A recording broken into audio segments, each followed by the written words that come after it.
Assalamualaikum warahmatullahi wabarakatuh. Selamat siang teman-teman IDX kalian. Ketemu lagi dengan saya Arvinda, staf perwakilan Bursa Efek Indonesia di Yogyakarta. Nah, kali ini kami mau lembur nih, live sambil ngabuburit bersama Maybank Sekuritas. Nah, sebelumnya saya mohon izin untuk menyematkan judul pada hari ini. Jadi pada hari ini kita akan mereview market nih bersama Maybank Sekuritas sambil menunggu waktu berbuka. Meskipun masih jauh ya, tapi nggak apa-apa. Teman-teman sekalian, di sini saya akan mengundang dari Maybank Sekuritas dan kita akan berbincang bersama Maybank Sekuritas.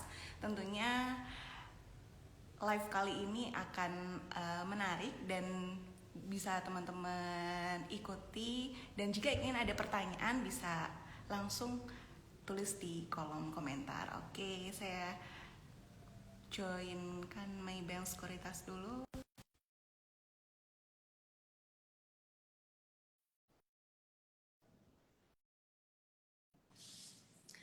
Oke, halo, selamat datang teman-teman semuanya. Gimana puasa hari ini? Semoga masih semangatnya. Halo Ibu Diana. Halo Selamat siang, semuanya. Bu. Selamat siang Mbak Vinda, apa kabar? Baik. Selamat siang teman-teman IDX Jogja, apa kabar ini? Iya, Jogja lagi hujan atau panas ini?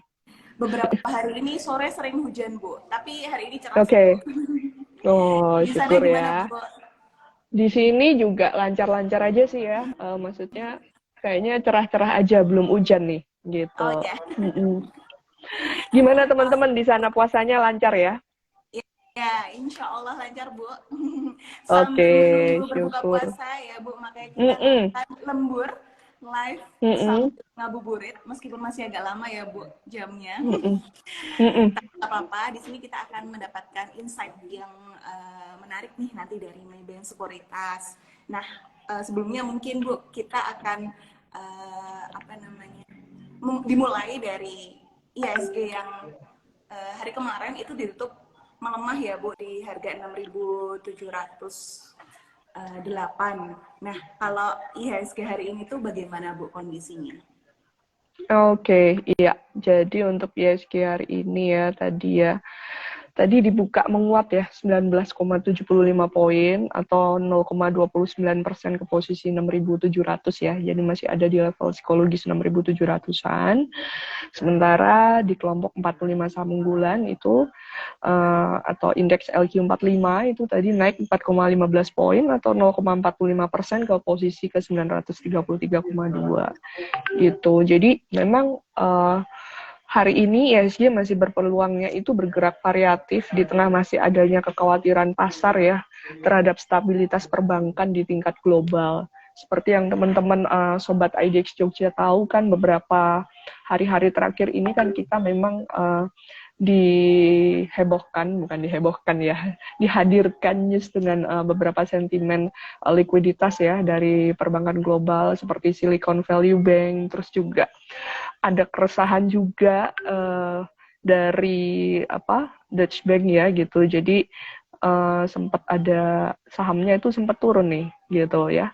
Untuk tadi di Dutch Bank sendiri itu kemarin sempat mengalami penurunan gitu karena adanya itu kemarin turun sampai pasar masih khawatir itu ya dengan adanya Silicon Valley Bank itu. Jadi saham Dutch Bank itu kemarin sampai anjlok sampai 8,5%. Padahal Dutch Bank sendiri ini juga dianggapnya udah yang kuat gitu ya di Eropa. Jadi ya memang masih volatile ya, masih bergerak variatif gitu. Jadi tapi kalau dari domestik kita lihat dari IMF sendiri itu sudah memperkirakan bahwa pertumbuhan ekonomi Indonesia itu di tahun 2023 itu mencapai 5%.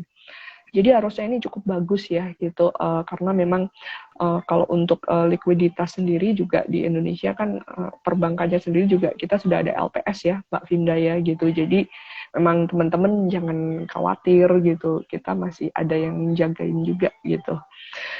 Lalu rupiah juga menguat 1,25% dalam sepekan terhadap dolar AS gitu. Lalu kita lihat juga untuk beberapa headline juga ya untuk hari ini. Nah, ada First Citizen Bank itu yang berhasil mencaplok bank SVB ya, Silicon Valley Bank gitu sebesar 1,019 triliun gitu. Lalu ada ini juga krisis dari sektor perbankan ini udah dibilang udah cukup mereda karena ini harga emasnya merosot lebih dari 1% gitu. Terus beberapa mungkin dari kalau dari emitennya itu ada dari Antam ya, yang menarik karena laba bersihnya itu melesat sampai 105% gitu di sepanjang 2022 gitu. Lalu ya ini kita lihat di sini itu tadi untuk beberapa sentimennya juga Mbak Vinda ya gitu. Itu memang kita lihat semoga memang ini sudah bisa segera teratasi sih Mbak ya gitu sehingga memang marketnya nanti bisa jadi lebih stabil lagi gitu. Baik Ibu, iya isu ini bikin gonjang-ganjing juga ya Bu para investor, apalagi yang investor pemula nih Bu. Gimana nih Bu tips and triknya yang mungkin baru mau masuk tapi malah lagi ada kondisi seperti ini? Ini nih waktu yang tepat atau enggak gitu Bu? Ya. Pertanyaannya bagus banget ya gitu kan ada motivate yang ngomong be greedy when others are fearful ya gitu. Jadi sebetulnya itu salah satu quotes yang cukup populer ya di capital market ya, bahkan Pak LKS sendiri pun juga percaya itu gitu. Jadi justru karena ketika market ini lagi takut gitu ya, itu justru malah pasti selalu ada peluang gitu ya. Itu yang teman-teman harus ketahui dulu ya gitu. Market lagi di atas atau di bawah itu sebenarnya peluangnya itu selalu ada gitu. Nah, tinggal sekarang gimana caranya kita cari peluangnya itu. Kita harus bisa milih ya saham-saham yang potensial mereka punya future value-nya itu bagus ya. Secara fundamentally ini bagus gitu Mbak Vinda. Gitu dilihat dari mana? Sesimpel teman-teman bisa lihat project-nya mereka ya, bisa bilang historicalnya mereka. Pertama, apakah memang mereka mengalami pertumbuhan baik dari sisi earnings maupun dari sisi laba ya. Selain itu juga apakah mereka punya cash itu lebih banyak daripada utang. Nah, ini lagi rame-rame ngomongin likuiditas ini kan penting banget untuk teman-teman bisa cek bahwa emiten yang teman-teman nanti akan investasikan itu apakah mereka punya cash yang cukup besar karena bukan hanya di dalam dunia pasar modal ya, orang pun juga sering ngomong bahwa cash is the king. Kalau di pasar modal, cash is the king and liquidity is the queen, katanya gitu, Mbak Vinda. Jadi ya cash itu emang dan likuiditas itu pengaruh gitu. Jadi saham-saham yang punya nilai cash tinggi, rasio utangnya kecil, itu teman-teman mungkin bisa pertimbangkan gitu ya, gitu teman-teman bisa pertimbangkan. Yang kedua profit tentunya ya, karena kita sedang berinvestasi terhadap sebuah bisnis nih, gitu. Dan teman-teman perlu ingat banget ketika teman-teman berinvestasi gitu ya, berinvestasi di saham yang teman-teman beli itu bukan harga sahamnya, teman-teman beli bisnisnya gitu. Jadi jangan kebalik ya, teman-teman jangan, wah ini harga, saya mau cari saham yang murah, saya cari harganya yang benar-benar murah banget gitu. Tapi teman-teman harus tahu yang teman-teman beli itu prospek bisnisnya. Buat apa kalau teman-teman beli harga sahamnya yang murah banget ya, tapi kedepannya itu prospeknya itu kurang bisa terlihat gitu ya, kurang bisa diproyeksikan. Nah itu nanti akan cukup lama teman-teman balik modalnya kasarnya kan gitu ya. Gitu. Jadi itu tadi teman-teman di area seperti ini isu likuiditas ini penting. Jadi harus cari perusahaan-perusahaan yang memang arus kasnya itu lebih gede daripada utang. Utang lihat dari rasio mana, dari debt equity ratio-nya. Teman-teman bisa lihat itu semakin kecil, itu semakin bagus. Gitu ya. Jadi teman-teman bisa perhatikan itu. Lalu dari sisi profitabilitasnya juga, teman-teman bisa cari perusahaan yang masih tetap menghasilkan profit. ya. Selain dari teman-teman bisa lihat harga dari NPM atau ROI-nya, dan juga perusahaan yang rajin bagi dividen juga nih, Mbak Vinda. Nah kan beberapa hari ini kan kita juga tahu ya, hari ini sendiri pun juga ini ex-date-nya BBCA ya untuk hari ini ya, gitu. Jadi perusahaan-perusahaan yang mereka masih bisa bagiin dividen itu berarti secara langsung kan menunjukkan bahwa mereka punya duit nih, Mbak, gitu kan, mereka punya cash. Nah salah satu ini yang mereka bisa keep untuk investor mereka loyal ke mereka ya dengan dividen ini ya, gitu. Dengan dividen ini menunjukkan bahwa sebenarnya perusahaan punya duit nih, cashnya cukup bagus, ada profitnya, itu dibagikan ke nasabah tuh. Lalu yang satu lagi tadi bertumbuh itu tadi, Mbak Vinda ya. Jadi kita lihat dari 5 tahun terakhir laporan keuangannya ini gimana, earnings-nya bertumbuh nggak, lalu penjualannya dia bertumbuh nggak, gitu. Lalu dari profitabilitasnya bertumbuh atau enggak, gitu. Kurang lebih seperti itu, Mbak Vinda. Iya, baik Bu. Nah mungkin dikasih spill nih Bu, kira-kira di waktu Ramadan ini itu tuh saham kode apa aja nih Bu yang bagus atau untuk di bulan depan deh Bu ya, bulan April. Oke, Atau sektor rekomendasi saham ya. ya. Ya, rekomendasi saham, oke. Ini saya ambil dari yang sudah dibuat oleh tim research kita ya, Mas Iwan. Yang pertama untuk trading teman-teman itu ada Medco ya. Medco ini menguat dan akan tes resisten di 915 gitu ya. Lalu break level tersebut akan ada arah rally-nya itu menuju ke 980, terus menuju ke 1020 dan 1080. Jangan lupa stop loss kalau misalkan dia kurang dari 875 gitu. Terus yang kedua itu ada MAPA ya. MAPA sendiri ini akan ada arah rally-nya ini menuju 5175. Jangan lupa dia akan jadi jelek MAPA ini kalau misalkan turun ke 4450. Lalu berikutnya ada gudang garam. Gudang garam ini nanti akan membentuk hammer di support, yaitu di EMA 200 hari. Rebound dari level ini akan menguji resisten itu di 26.400. Jadi targetnya itu nanti bisa ke 31.500 untuk gudang garam ya. Jadi gudang garam ini akan jadi jelek kalau misalkan dia itu nanti di bawah 23.300 gitu. Lalu berikutnya ada Bumi ya. Bumi ini akan ada kenaikannya ini menuju ke 144, 149 dan sampai ke 169. Dia akan jadi jelek kalau misalkan dia turun di bawah 123. Dan satu lagi itu dengan WIM ya. WIM ini break resisten itu di 805. Break level tersebut itu ada potensi ini double bottom-nya ini ya, reversal arahnya menuju ke 930. Dan WIM ini akan jadi jelek kalau misalkan dia itu kurang dari 790. Gitu Mbak Finda. Banyak ya Bu pilihannya ya Bu Dahan. Jadi teman-teman sekalian bisa nanti dicek sendiri saham mana yang sesuai dengan teman-teman yang memang produknya apa, bisnisnya apa ya Bu ya. Nanti bisa teman-teman cek lagi. Nah buat teman-teman sekalian yang mau bertanya, silahkan langsung drop komen ya Bu ya. Drop komen di bawah, nanti dijawab oleh Bu Diana. Oke, sebelumnya mungkin sapa-sapa dulu ya Bu ya. Halo teman-teman semuanya. Iya, boleh. Ada dari Mbak Lavi, Vivi, Alia. Silakan yang mau bertanya, boleh langsung drop komen ya. Mungkin sambil menunggu teman-teman yang lainnya. Mungkin saya mau menyinggung nih Bu tentang auto rejection yang akan berlaku di 1 April ya Bu ya. Nah itu tuh pastinya akan membuat saham itu volatilitasnya tinggi Bu. Nah gimana sih Bu cara memilih sahamnya buat teman-teman sekalian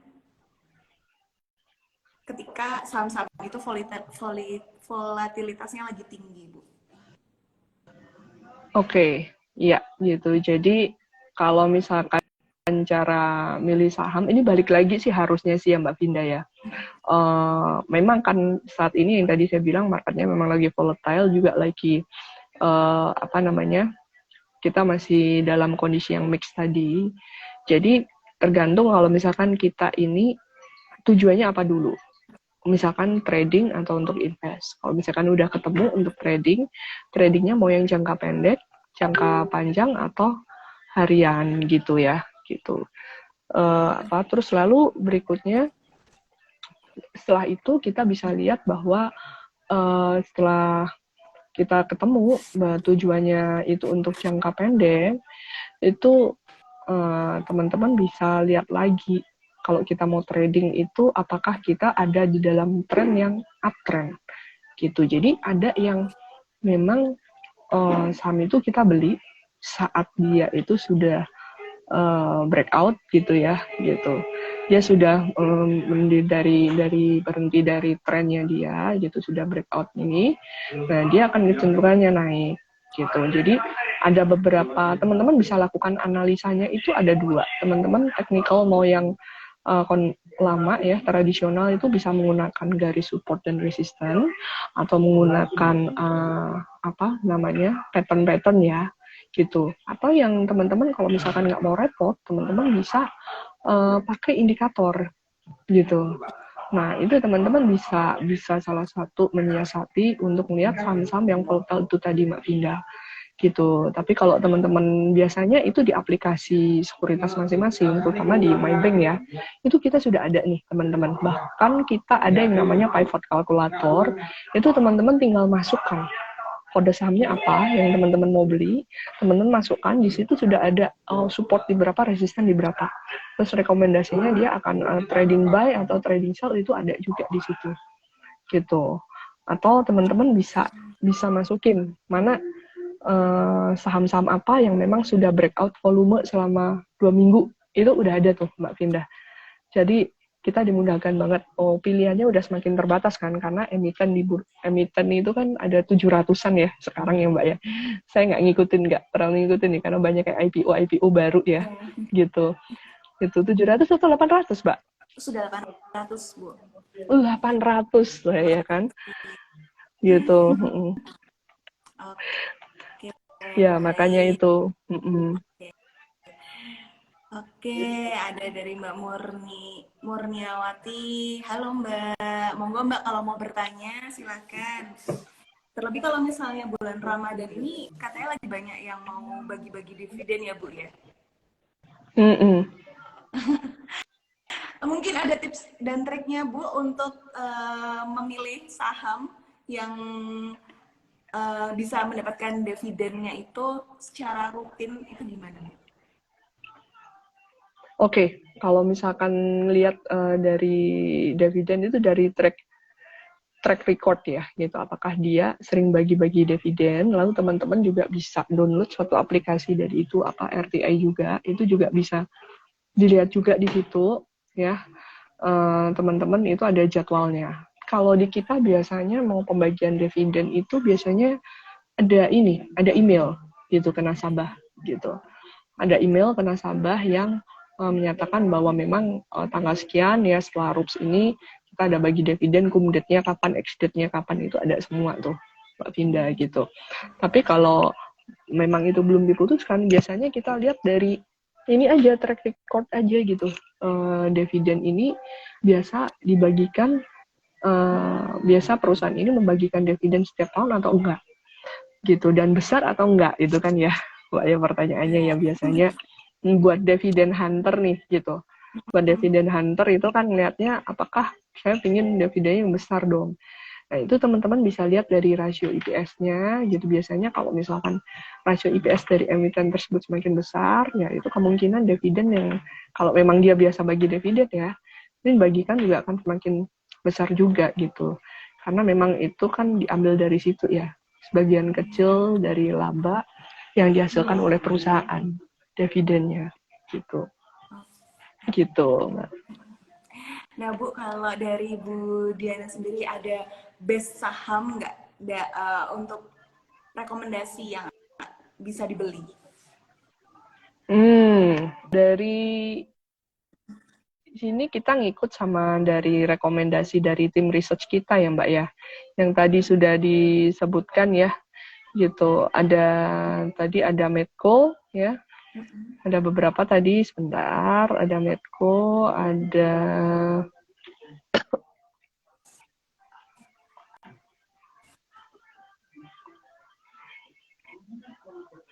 sebentar. Tadi ada Medco, sempat ada Bumi ya, gitu. Lalu ada Saham yang Gudang Garam, sekira ada WIM, ya. Apa? yang Iya Mbak. uh, mungkin kalau buat pemula kan belum seberapa nih ya Bu, apa namanya, modalnya. Nah, pilih yang mana nih Bu? Karena pilihannya kan banyak tadi Bu. Itu yang mana yang menarik?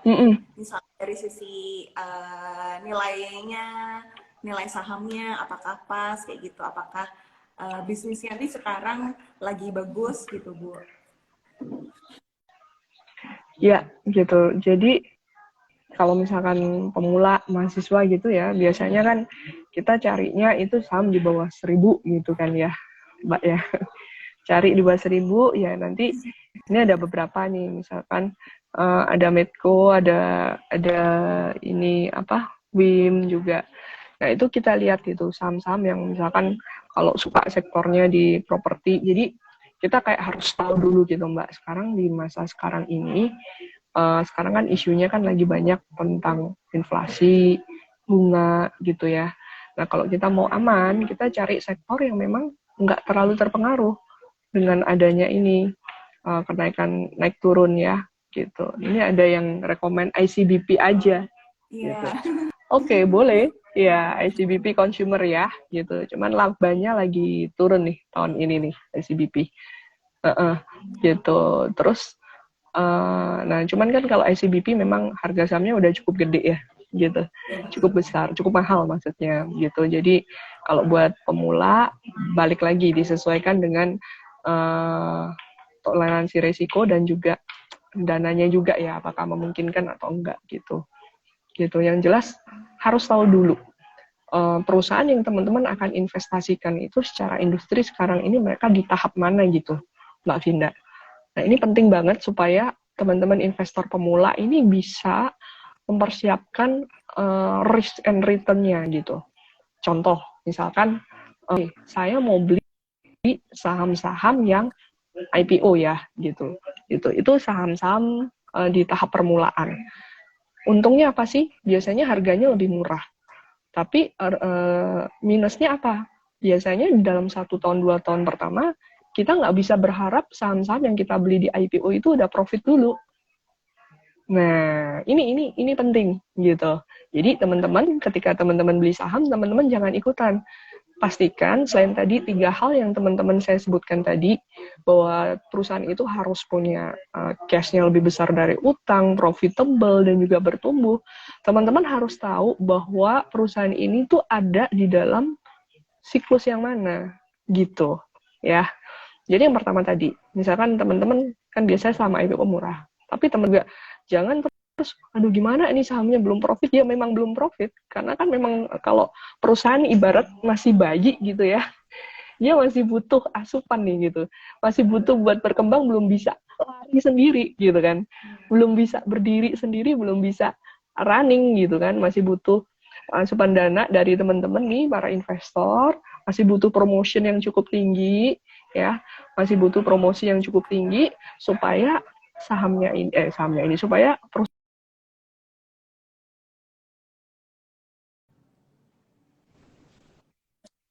gitu. Terus yang kedua, misalkan teman-teman milih perusahaan yang sudah ada di dalam siklus yang sudah bertumbuh atau dewasa. Plusnya apa nih? Plusnya kemungkinan sudah ada profit. Nah, cuman apakah profitnya itu konsisten atau enggak, itu harus dilihat lagi. Jangan-jangan cuma profit 1 tahun, 2 tahun pertama. Ya, gitu. Mungkin dia sudah running. Minusnya apa? Minusnya ya mungkin harga sahamnya udah jauh lebih mahal daripada book value-nya dia, gitu. Gitu. Karena kita beli di saham-saham yang memang dia sudah ada di tahap itu. Gitu, ya. Lalu yang berikutnya misalkan teman-teman memutuskan, oke, saya mau beli saham yang sudah stabil, ya kan, yang sudah stabil, ya kan, yang udah blue chip misalkan gitu. Ada plus minusnya nggak? Ada juga. Plusnya adalah mungkin dia juga udah bisa profit konsisten, minusnya juga pasti harga sahamnya juga pasti mahal, ya kan? Gitu. Kira-kira itu terjangkau atau enggak? Apakah yang teman-temannya kan future value-nya dia, apakah dia masih bisa growth atau enggak? Nah, minusnya juga perusahaan-perusahaan yang sudah ada di dalam tahap stabil ini, kalau dia nggak punya space buat growth lagi, ya artinya apa? Misalkan perusahaan ini nggak melakukan satu inovasi gitu ya, dia nggak melakukan ekspansi, dia nggak melakukan merger, dia nggak melakukan akuisisi, dia nggak berusaha untuk cari peluang bisnis baru, entah di domestik maupun dia di luar negeri, ya dia bisa kemungkinan dia jadi turun, gitu Mbak Vinda. Jadi makanya penting ya, pada saat teman-teman investor pemula ini mau beli saham, teman-teman harus tahu dulu, gitu. Perusahaan yang saya beli saat ini tuh ada di tahap mana? Apakah lagi tahap pemula ini ya, gitu, IPO, dan teman-teman sadari plus minusnya apa, atau dia lagi bertumbuh, dia sudah dewasa, atau bahkan setelah stabil pun teman-teman juga harus hati-hati, dia masih ada room to grow nggak?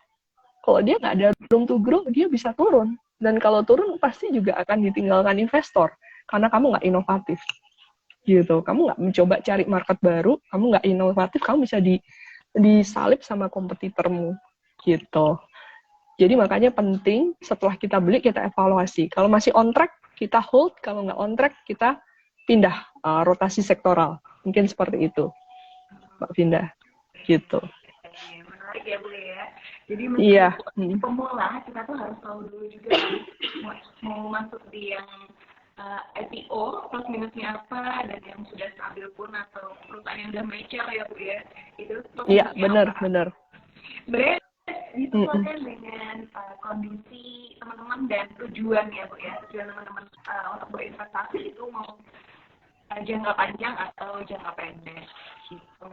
Nah Bu, tadi sih ada yang bertanya Bu kalau review bumi ini Bu. Ya bumi ya.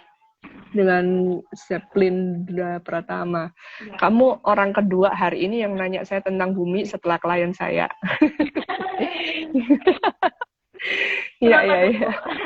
Iya. Iya, karena kan memang bumi ini ya masih kena sentimen turunnya harga batu bara ya, gitu ya. Kalau BRMS-nya sebenarnya mungkin lebih oke, karena kalau harga emas itu udah di atas break di atas 2.000 US dollar ya per ounce. Cuman hari ini analis kita juga rekomen bumi loh. Kemarin dia rekomen BRMS, terus hari ini itu bumi ya. Ini ya saya iniin ya gitu. Untuk bumi itu kita lihat ya gitu. Kita lihat itu untuk bumi itu targetnya itu ada di 144, lalu 149 dan 169. Nah, dia akan jadi jelek kalau misalkan dia turun di bawah 123. Gitu. Itu reviewnya ya. Jadi tetap teman-teman harus pantau, karena kalau saham bumi ini kan dia sifatnya trading ya, memang bukan untuk invest. Jadi karena itu tadi ada sentimen batubara tadi, turunnya batubara, jadi teman-teman mending harus cek terus gitu, apakah on track atau enggak, sesuai nggak ini dengan trading plan-nya teman-teman ya. Jangan sampai nanti teman-teman sudah kelewat trennya, malah nggak jadi take profit, malah harus nunggu lagi gitu. Iya, oke. Monggo teman-teman sekalian, kalau ada yang mau bertanya langsung aja. Nah, ini ada yang bertanya, Bu, Kak, prospek dari Mas AA Musawir, Kak, prospek nikel dan kelapa sawit. Nikel dan kelapa sawit ya. Ini karena kan sama-sama komoditas ya, gitu. Itu memang itu tadi tergantung dari harga komoditasnya ya, gitu. Cuman kalau kita lihat tujuannya untuk apa dulu nih, gitu. Tujuannya ini misalkan apakah kalau untuk invest itu rasanya memang ini ya, kurang ini ya. Itu biasanya untuk karena dia musiman gitu. Jadi itu teman-teman harus bisa ini sih gitu, bisa lihat apakah nanti dia pas lagi bagus atau enggak, bisa tergantung dari harga komoditas internasionalnya ya gitu. Nah, memang kalau kita lihat ya, memang kalau di tahun 2022 untuk batu bara dan nikel sampai kuartal ketiga itu di 2022 emiten ini memang membukukan pertambahan dan laba bersih hingga ratusan persen ya gitu. Cuman memang ya itu tadi harus dicermatin juga gitu. Gitu. Apakah ini nanti siklusnya ini apakah masih akan terus jalan atau enggak gitu ya. Kalau sama-sama komoditasnya mungkin orang masih lihat long term-nya itu mungkin masih di batu bara gitu ya. Gitu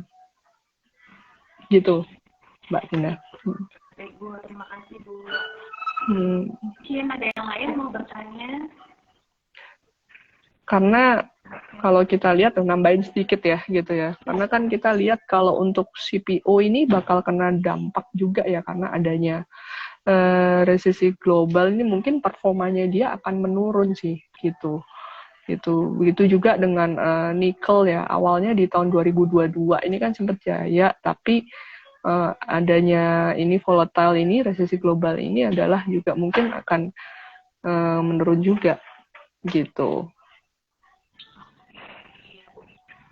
Jadi disesuaikan ya Mas ya dengan trading plan-nya Mas ini, sesuai atau enggak, dan tetap harus dipantau seperti apa. Nah Bu, ada yang teranggibu nih. Bagaimana dengan saham dari Mbak Siwi.MDN? Bagaimana dengan saham-saham sektor startup? Startup ya, startup ini menarik nih ya, gitu. Goto ya, pasti Mbak Siwi pegang Goto ya. Jadi gini, kalau startup ini kan, karena kan memang valuasinya ini kita belum bisa terlalu lihat kayak sama kayak yang di konvensional ya, itu sudah ada track recordnya. Hai Mbak Siwi, pertanyaannya nyambung ya. Nanti yang kedua ketiga saya jawab ya, gitu. Jadi untuk tadi ya startup itu pastikan bahwa memang startup ini harus dia bisa grab banyak ekosistem atau enggak, dia bisa bikin ekosistemnya ini cukup bagus atau enggak gitu. Ya memang butuh waktu yang cukup lama sih Siwi ya gitu untuk Goto. Cuman memang ya itu kalau kita believe ya, karena kan ketika kita berinvestasi ini kita harus believe dulu nih sama manajemennya. Apalagi yang tadi saya sebutkan di awal ya Mbak Vinda ya, kan Goto juga barusan IPO ini ya kan, pasti kalau dalam berapa tahun pertama ini kan kita kalau misalkan expect bakal dia profit itu kayaknya rada susah, karena dia kan memang masih butuh room to grow gitu. Apalagi mungkin di beberapa medsos ini kan ada siapa Astra, Telkom rugi gitu ya karena investasi di Goto ya, karena memang mungkin mereka masih berjuang gitu. Jadi memang butuh waktu pastinya Mbak Siwi gitu. Kalau kita believe sama manajemennya dan yang kita lihat, dia harus bisa memang terus menjaga ekosistemnya ini untuk terus semakin besar, dan yang nggak menutup kemungkinan untuk dia itu bisa nanti jadi seperti ini ya, aplikasi yang seperti Alibaba gitu ya, atau yang ada di luar negeri jadi besar gitu. Cuman memang butuh waktu aja gitu. Lalu ini ada pertanyaan kedua ya. Apakah di Kim Eng ada margin trading? Ada dong gitu. Margin trading ada.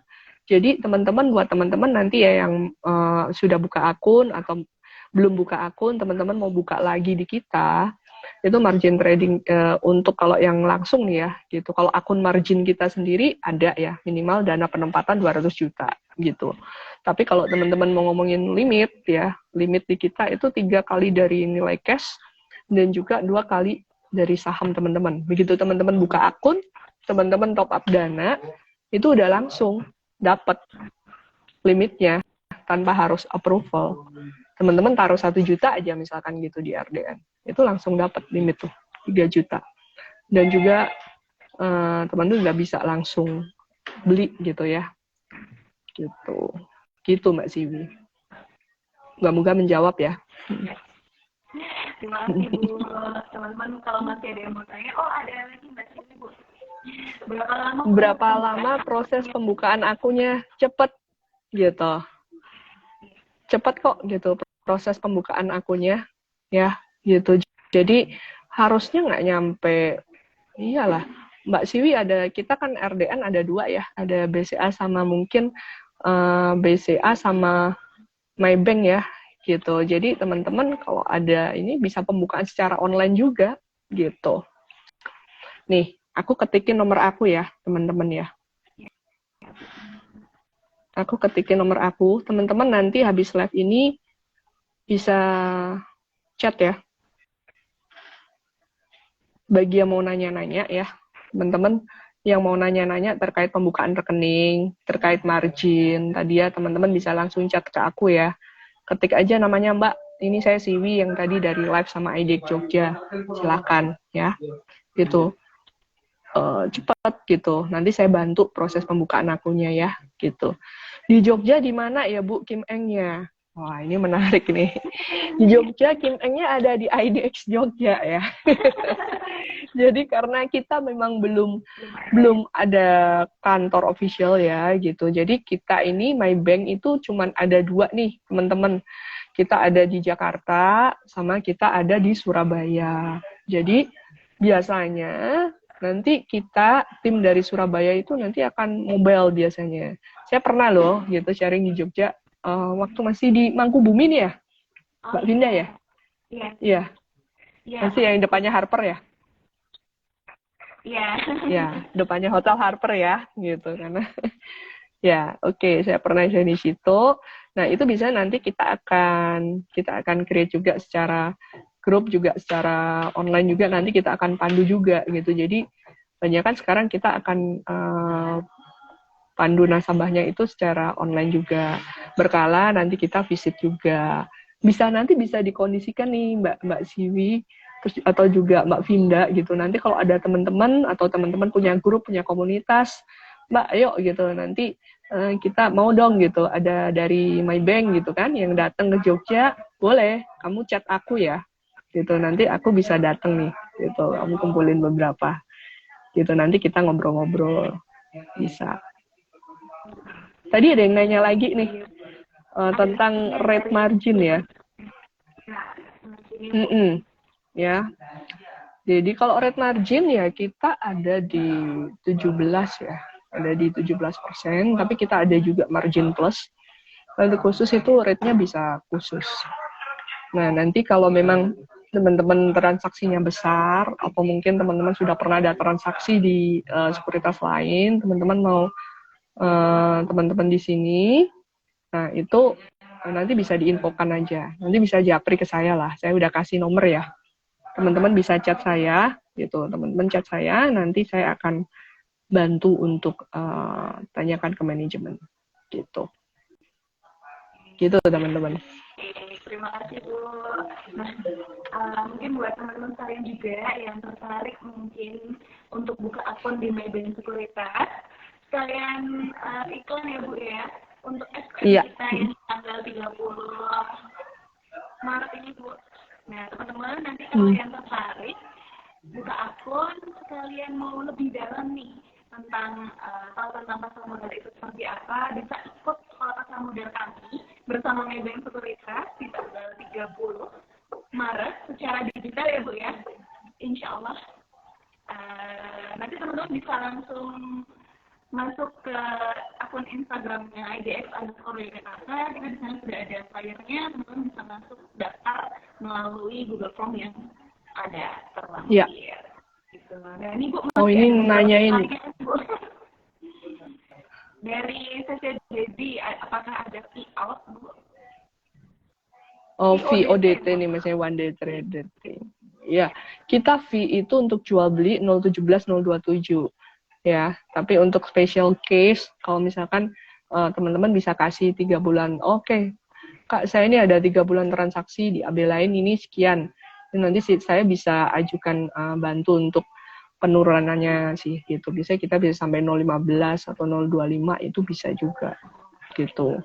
Lalu ada minimal pembukaan rekening saham berapa? Minimal 100.000 aja. Kita ngikut SPM ya, gitu. SPM ya. Nanti sekalian Mas Kita bisa ngikut. langsung ke SPM kami. Ya, Bu. Iya, Jadi teman-teman cari join berapa aja ya. akun dan Kita dapat. nanti ada SPM di tanggal 30 sama teman-teman IDX Jogja ya. Gitu. Iya, langsung aja daftar, nanti kita sekalian bukakan akun ya Bu ya. Iya, betul. Tadi Bu Lah. tanya nih Bu dari Steffi rekomendasi saham perbankan untuk saat ini apa ya? Nah, ini menarik. Perbankan ini teman-teman mau yang sudah growing ya, atau mau yang masih punya upside-nya banyak nih, gitu. Karena kalau mau yang di second liner, bukan kalau yang di blue chip, tentunya kita masih megang 4 banks itu ya. Tapi analis kita rasanya mereka prefer ke BNI sama Mandiri karena PBV-nya lebih murah, gitu ya. Gitu untuk BNI. Itu kalau untuk Big Four. Tapi kalau teman-teman banknya mau yang second liner, analis kita itu masih rekomend di BJBR. JBR ya, Bank Jabar gitu. Itu, ya, gitu. Itu Bu, masih ada banyak. tanya tadi dari IAKC, 100.000 itu biaya aja Bu? Loh, 100.000 biaya apa aja? Itu nggak ada biaya dong. 100.000 teman-teman nanti langsung transfer ke RDN teman-teman.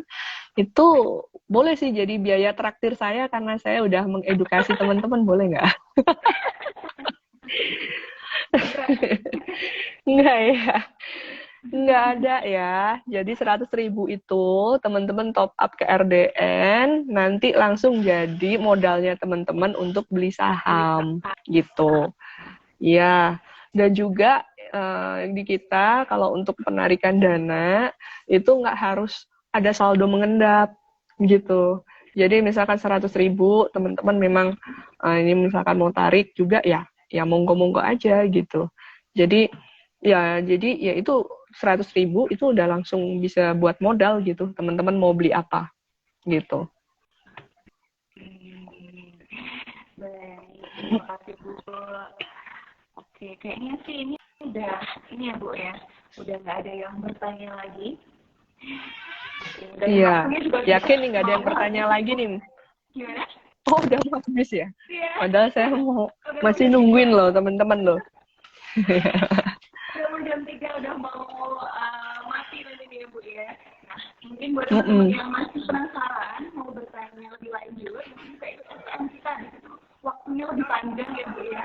Kita bisa nanti SPM-nya via Zoom teman-teman kalian, jadi nanti teman-teman bisa dari mana aja, teman-teman bisa ikutin SPM kita. Nah, nanti di situ waktu yang lebih panjang, teman-teman mau curhat pun mungkin ke Bu Diana. Bisa ya Bu? Bisa banget. Bisa banget. Bisa banget. Nanti bisa curhat sama Bu Diana di acara SPM kita. Nah, mungkin untuk kali ini kita sudahan saja Bu. Terima kasih Bu Iya. Diana. Oke. Sama-sama. Terima kasih ya teman-teman ya. Ketemu lagi di SPM ya. Gitu. Ketemu lagi teman-teman semua di SPM ya. Terima kasih. Ya. Terima kasih Mbak Vinda. Thank you teman-teman IDX Jogja ya. Terima kasih. Terima kasih. Izin live ya Mbak. Iya, monggo Bu. Terima kasih teman-teman semuanya. Saya mau infokan lagi, jangan lupa untuk ikuti SPM kita di tanggal 30 Maret. Infonya ada di Instagram kita. Terima kasih. Selamat siang.